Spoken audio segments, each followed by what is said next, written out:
When we do the important business building activity of talking to others about a product and opportunity, it's critical to be prepared to handle objections that will come up. Handling objections is an essential skill that every successful distributor needs to master. Objections are a good thing and are a natural part of business. When prospects raise objections, it's an indication that they are interested, but they have some concerns that need to be addressed.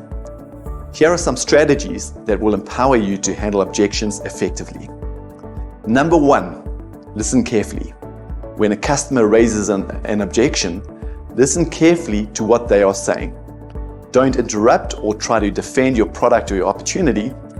Understanding their concerns will help you provide an appropriate response. Number 2, acknowledge the objection.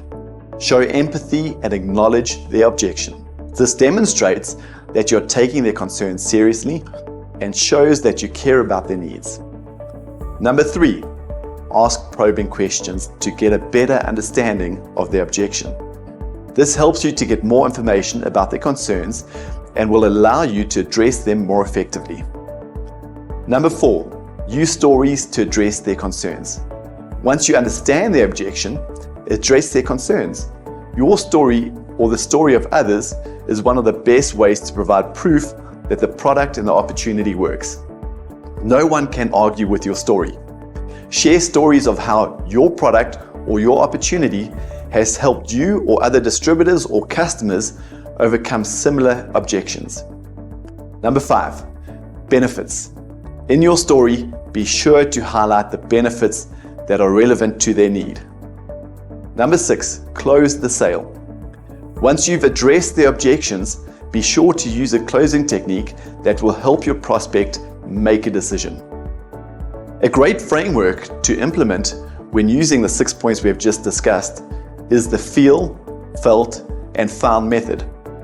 To use this method, first recognize the other person's feelings by saying something like, "I understand how you feel." Next, share a similar experience or story that you or someone you know has gone through using the word felt. Finally, present a solution using the word found. For example, if someone is hesitant about trying a new product, you could say, "I understand how you feel. I felt the same way because I tried everything and nothing worked. However, I gave it a try and found that it actually worked really well for me." This method helps build empathy and establishes a connection, making it easier to persuade and influence others. Another example, if somebody doesn't have the money to join, and if this was part of your story, you could respond with, "I know how you feel.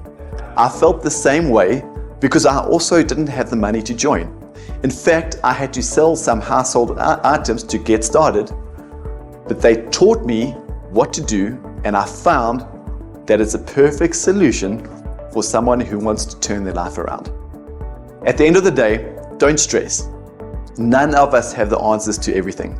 So if something comes up that you don't have the answer to, you say, "That's a great question. I don't know the answer, but I'll get back to you with an answer ASAP." Remember, every objection is an opportunity to highlight another great aspect of near life. So use the golden rule when handling objections and always leave your prospect with their dignity and leave the door open for the conversation to continue and the relationship to grow so that they can come back to you when the time is right.